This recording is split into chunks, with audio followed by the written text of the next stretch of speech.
Here's a tool that you've probably never seen before and may not have ever even heard of, unless you've done cabinetry work. This is called a biscuit joiner.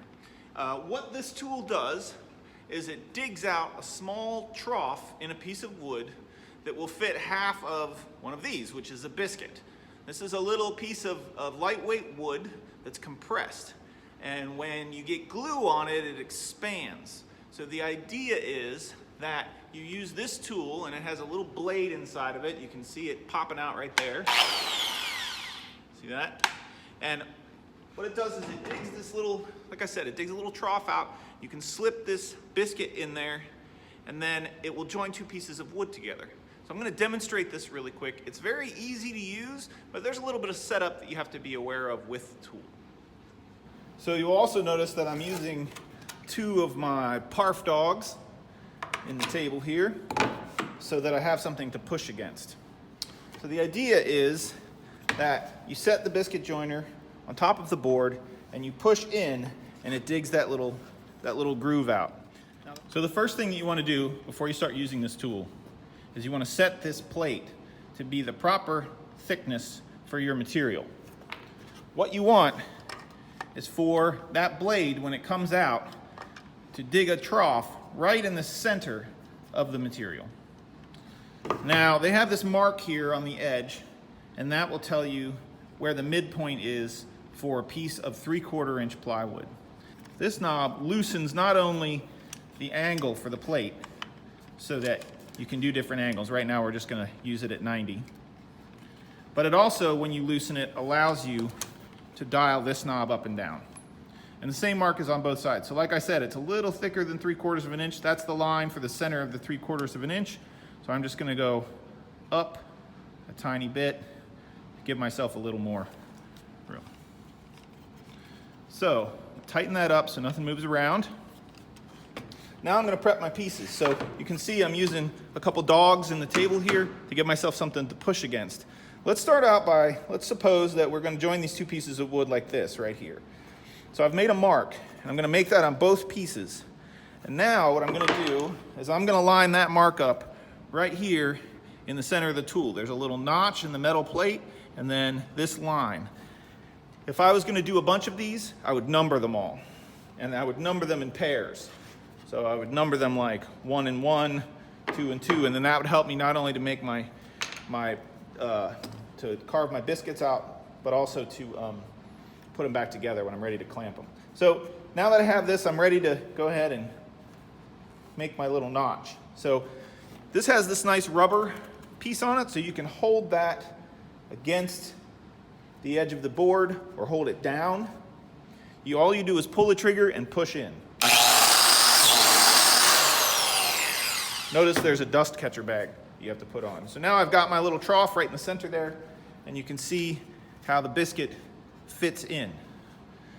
Now I would do the same thing on the other side. Now, as long as I stick to the same side, they'll be flush and level.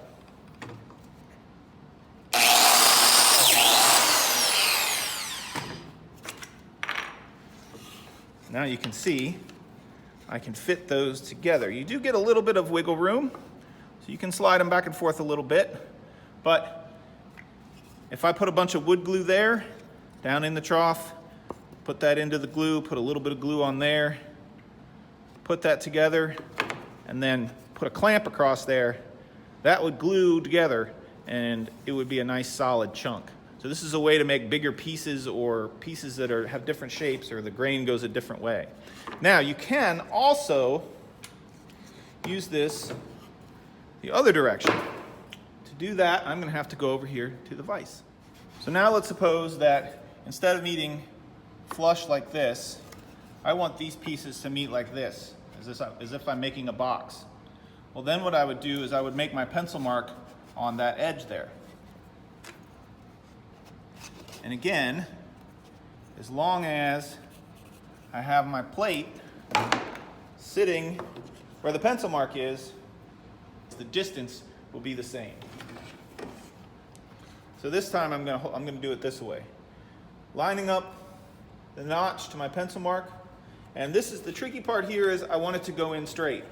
So I need to make sure that it's sitting as flat and flush as possible. So now it's made my little groove out of there. And now I could add the biscuit in and add that to there. And with a little bit of glue, that would become a rock solid joint. I would have to clamp it, of course. This biscuit joiner will carve out a notch for 3 different size biscuits, and this is a common distinction. So we're using 20s here, which is the biggest one. But you can see this knob here is where you would change it. So you can change it from 20 to 10 to 0. And the 0s are the smallest, 20s are the biggest. And all that does is regulate the distance that the blade comes out of the tool when you push in. When you're all done using this tool, you want to obviously unplug it. Take the dust bag off the back. It just slips right on there. And then go dump that out in the trash can.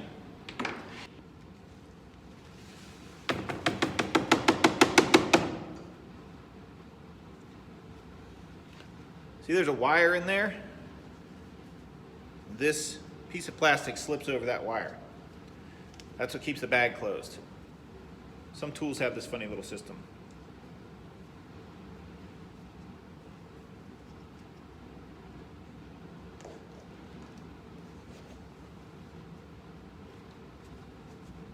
Just like that.